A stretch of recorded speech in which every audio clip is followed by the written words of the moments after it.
now, especially for rice, because I have to feed so many dogs. And this supermarket is just 2 kilometers from where I live, and everywhere is rationed and there are queues. You can get 5 kilos of rice, you have to wait in a queue. Yesterday I waited 20 minutes to get in. There are no queue here, and I got 11 kilos of rice. That should last quite a long time. Okay, back home from the supermarket with the rice. I'm pretty happy about that, because I'm feeding about a dozen dogs every day, 5 at home. The others are strays, and this is also a stray that I picked up.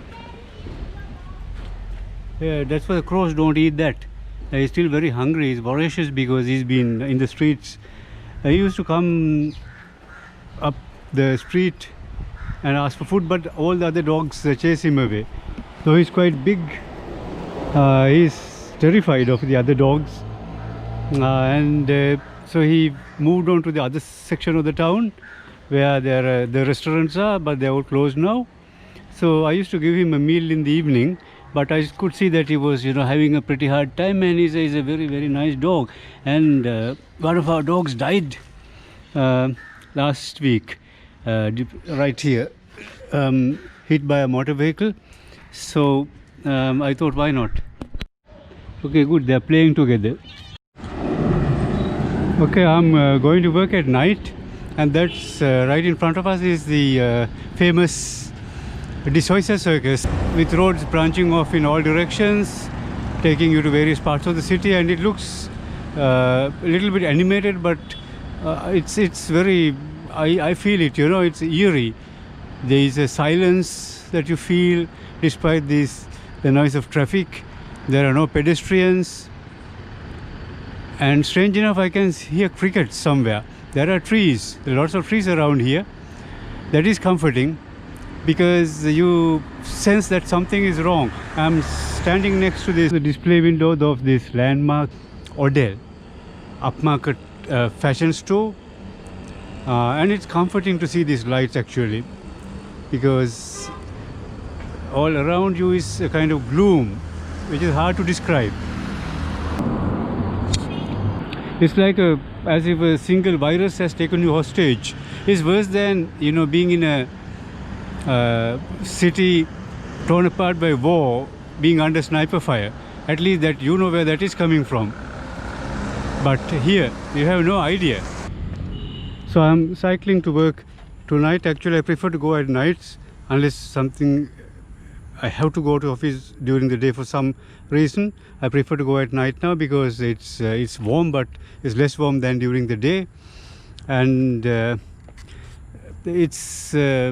have this sense of peace. But unfortunately that has now been replaced by a sense of uneasiness. That's the town hall of Colombo, just across the road, brightly lit. But these places are now out of bounds. This is the Vihara Mahadevi Park, formerly Victoria Park, and it's out of bounds. This is the cycling and walking track. I just saw a jogger and a solitary walker. Sometimes when I pass by, I see people walking or jogging, but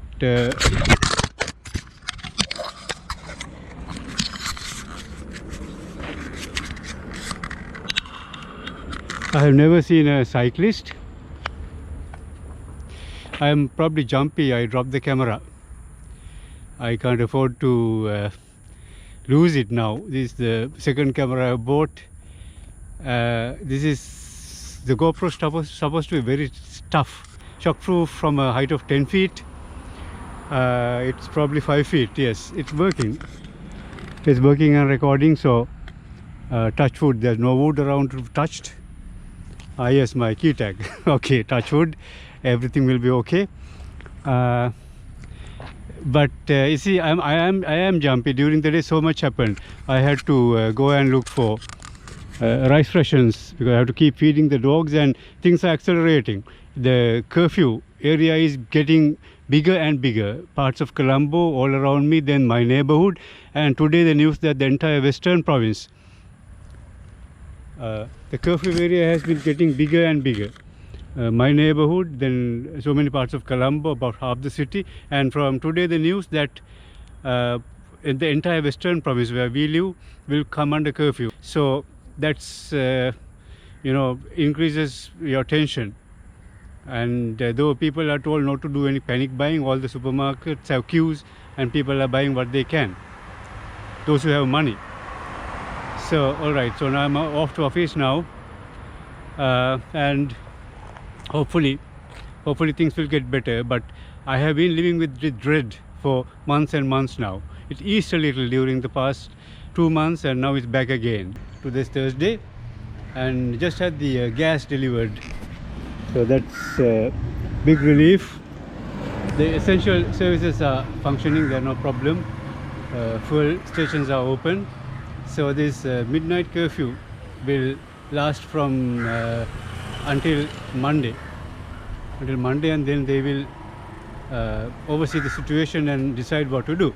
So everybody's scared, everybody's nervous. The man who brought the gas, he lives in the there is a tenement area, what we call a tenement area. It's a slum area right at the end of this lane, and he told me that there are some flats beyond, about 2 kilometers beyond that, working class flats, and 35 cases have been found, infected cases, and that place might be locked up altogether. Where he lives, 2 cases had been found, but they had been away, so there had been no danger of spreading it in his particular neighborhood. So that's a big relief, because that's walking distance from here. Now if you go up to the junction there,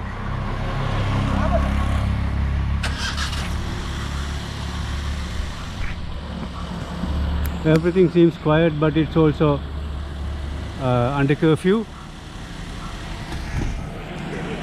So that's what it is like. That's what it is like, and we have to live with this for, I have no idea. It's the tension and the daily the fears. I dropped this camera last night while I was talking near the park, and I don't have butterfingers. I don't drop things easily. Luckily nothing happened to this. This is my second GoPro. I spent a fortune buying this because it's essential for my work. For example, now to do this with my DSLR, I don't have a lens wide enough to mount it on a monopod and hold it out like this and talk. So I'll have to mount it on a tripod and then attach the mic and walk some distance. It's a lot of work. When you're tired, that's a lot of work. And I am tired. 6 months of this now, since March.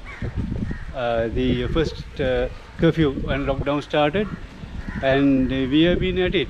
Then there was a relaxation over the past couple of months. Gradually we thought we were free, relatively free, and it was going down. The number of cases were going down. It was pretty mild, and suddenly it jumped 1st of October. From the beginning of October, again people are jumping because the hospitals are now at their peak level and at their peak stress level. So that's also something to really worry about.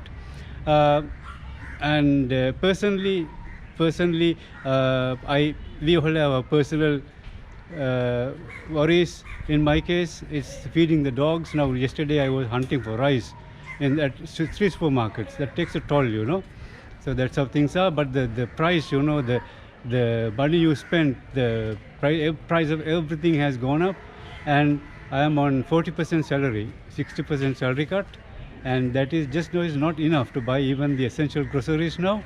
So every month you dip into what you have at the bank and you take out a little, and it's not going to last very long. I don't have a fortune, so at least I have that. I can only think about people who don't even have that, who have lost their jobs or live from day to day, like that man who came and spoke to me at the traffic lights selling Vicks. So can you please tell the world about me? That is really sad. Well, you carry a lot of sadness around, it's like it's contagious. It floats around. You have to live with this, and well, I don't want to go on and go on about worries, but that's the situation right now. So we'll see. We'll see. That is the vlog for today. I hope you got the picture, and we will survive. So that is the prevailing spirit. We have to survive, but it's tough.